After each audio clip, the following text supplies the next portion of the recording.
Hi everyone, welcome back to another video, and today's going to be quite a different video, to be quite honest with you. It's going to be talking about why I ended up selling all my Lego. Now, at one point, I had about 15 grand's worth of Lego, which is a lot of money's worth. I haven't scripted any of this, so it could just go anywhere. I just wanted to talk about it because the start of my channel was actually Lego, if you see in my first couple of videos, and now it's all Transformers. So I just wanted to explain what was going on with that.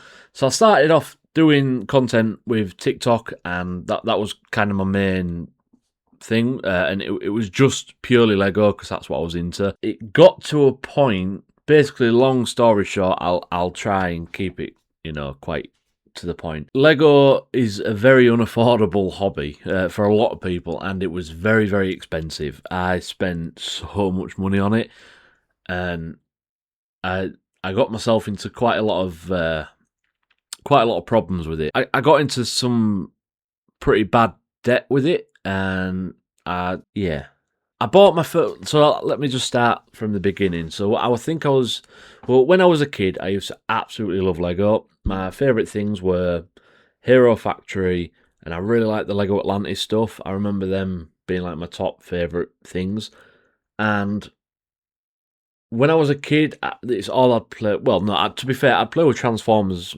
just as much as I'd play with Lego. And I remember I used to have this box full of Lego, and I was quite a late bloomer, so I played with toys quite late on. I think I was 13 or 14 before I stopped playing with them.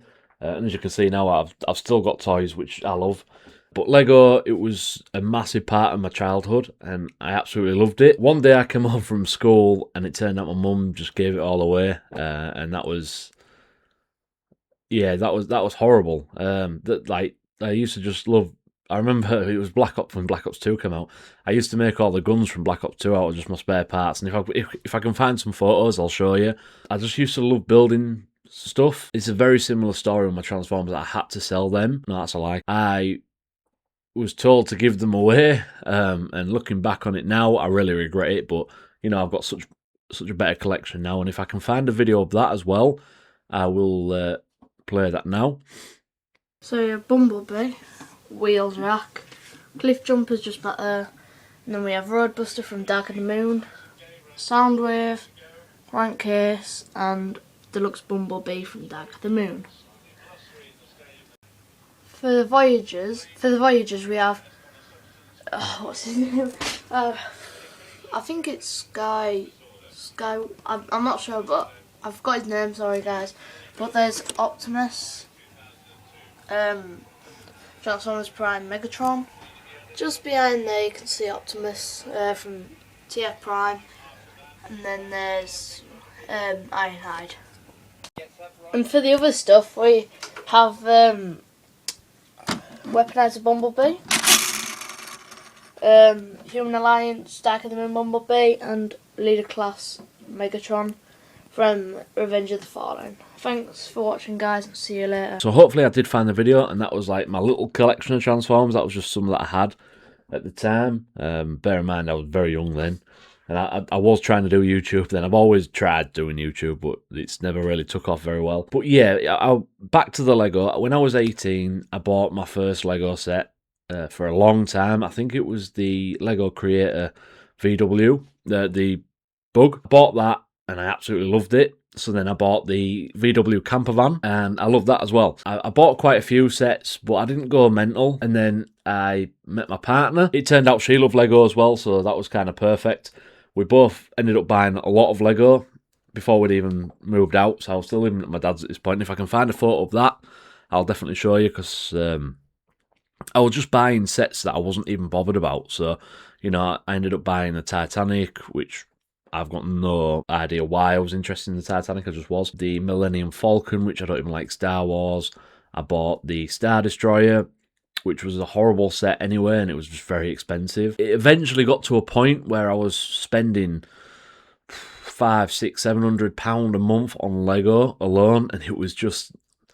That was before I'd moved out, and then when I moved out, we kept spending until I don't know what happened, but one day I was just sat at home and I messaged my partner. I said, look, I can't keep doing this with the Lego.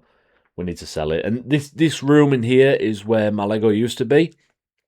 And it was in here for a long time. It was getting too cramped in here, so we've got a garage, and I spent a couple of weeks sorting the garage out, and then because it was, well, I'll try to show you what it looked like in the garage, because I should have all the TikToks for it, because they're still on my TikTok. I put it all in the garage, and I think it must have only been in there for maybe a month or two, and I just didn't think about it. I wasn't really making many TikToks. I didn't really buy anything, and I just turned around to my partner and said, look, I think I want to sell it, and a lot of money's worth, because at one point it was worth maybe 15 grand, but then I did sell some bits, so it was worth a lot less. So we had some money struggles, and I said to my partner, look, I really want to sell it. She said, are you sure? And I said, yeah, I want to sell it. And I don't regret selling it, but I did sell it for like a massively discounted price. So the shop that I dealt with, they said we will buy you sets at half the price of what it would be on Bricklink, which I thought, they have to make money out of it, that's fair. So I think I spent 4 or 5 hours going through my whole collection, finding the Bricklink price, halving it. I got a full spreadsheet, and I think it came up to about 5 grand. That was half of what it was worth. So I sent it over to him. A couple of days later, he says, oh, sorry mate, I'm not going to pay anywhere near that for it. Then I said, well, you said you'd pay half of the Bricklink price, and that's what I've done. Oh, well, and he says, I've gone through it on Bricklink, and the best I can offer you. So bear in mind, this was, nearly 10 grand's worth of Lego. He offered me 2.5 for it. And that just absolutely hit me. And I spoke to my partner. She said, absolutely not, you're not selling it for that price. But we were desperate to get rid of it. I really wanted to get rid of it. I needed to. Managed to talk him up to 3, which is still just absolutely daylight robbery. But I knew what I was getting myself into. I needed rid of it. I could have sold it for a lot more if I sold it individually, but I could still be stuck with it now. I sold it for a lot less than I wanted to. And I've got out against the shop. I know they have to make money, but I did get ripped off with that quite a lot. And I do regret it, and I don't in a way, because I just fell out of love with Lego so much. We were watching videos, and new sets were coming out that was £300, and you think it's not worth anything more than £100. And then the Lego Death Star came out, and that was £1,000, and it was just a hobby that I just couldn't justify staying in anymore. I was happy. I was sad, but I was happy to get rid of it. I think it was the best thing I did, getting rid of it. Now I don't spend nowhere near as much. I know I've got my Transformers, and I think the most expensive one in here is my Devastator, and that was £250. And I sold my Xbox for that because I don't use my Xbox. I'm a lot happier now. This collection actually means something to me, whereas my Lego didn't. It was just I'd buy this set because I feel like I was missing out. It was it's going to retire soon, so I need to buy it. And I hated that kind of collecting. The way you need to collect is just buy the things that you want to buy. I'm sorry, there's a moth near the light. So if it keeps going bad, just ignore it. I can't do nothing about it. But like I was saying, I only buy things now in my collection that genuinely mean something to me. So my Devastator, I come and stand and look at that every single night. I absolutely love it. What other things do I love? Like my Grimlock over there. That is one of my prized possessions. This Megatron, Revenge of the Fallen, and I know people hate that, is one of my favourite films. The first 3 Transformers films are my favourite films ever made. So these mean so much to me, more than any Lego set ever did. That one Devastator there means more to me than my entire Lego collection ever did. And that just goes to show I wasn't in it for the right reasons. I had a Lego City, and it just didn't mean anything to me. I was spending 300 quid on a modular building every year, and it just didn't mean anything. Whereas this, every possession I own in here is it genuinely means a lot to me. And I feel like when you're collecting things, that's how it should be. You shouldn't just collect things just because I need the next thing. I need this and I need that before it goes. Only buy the things you genuinely want. And they have to have to me, personally, they have to have some kind of meaning, especially the more expensive purchases. I'm not saying every figure that I bought here, I bought for a deep personal reason, because that's not true. Some I bought because I just like, but this collection means so much more to me than my Lego ever did. Not even a quarter of the price of what my Lego was worth. But I just wanted to make this video just to kind of explain why, because you can see my first few videos were Lego, and at the time I thought it meant something to me, and it really didn't. And I don't want to call anyone out, but I see YouTubers of Lego and they're like, oh, the captions, I've spent £500 on this set.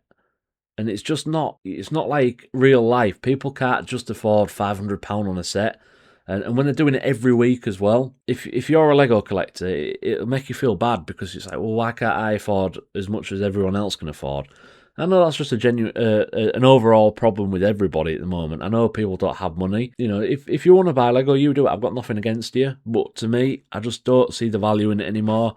It's such an overpriced company. And to be fair, the quality was starting to really decline as well. So that was another reason why I weren't too bothered about my Lego. But yeah, there was a time when I absolutely loved it, and it did mean a lot to me. But I've been rambling on long enough, and I didn't want to go on too long, and it was quite a rambly video. But, you know, I don't want to give any hate to anyone or anything. Lego's not for me anymore. It priced me out of it. It kind of ruined me financially, which is my fault. I am stupid for doing that. It was just a hobby at the end of the day, but you feel like you're going to miss out on stuff, and that's where they get you. It's like, oh, this is going to retire, and you're not going to be able to get it. And if you need it, you're going to be paying triple on the aftermarket, and that's not something I wanted to do. But I hope I don't seem hypocritical in this video because I've started a new collection, but this has been a fraction of the price of what I spent on my Lego, and I can afford all this. Wanted to make this video because I like to just talk to the camera sometimes. Sometimes I don't want to just focus on one figure for a video. I like to talk to the camera. And it also lets you get to know me a bit more if you want to stick around and watch any more of my videos, which I would really, really appreciate if you did that. So yeah, thank you so much for watching, and I will see you in the next one. Also, before you click off, because people probably click off after that, hopefully the next video, double upload this week, hopefully. If this goes out tonight, this room will be finished, and I can't wait to show you my collection in its entirety, because I've still got a load of stuff in the box down there. So yeah, thank you so much for watching this video. It really, really does mean a lot to me, and I will see you in the next one. Goodbye.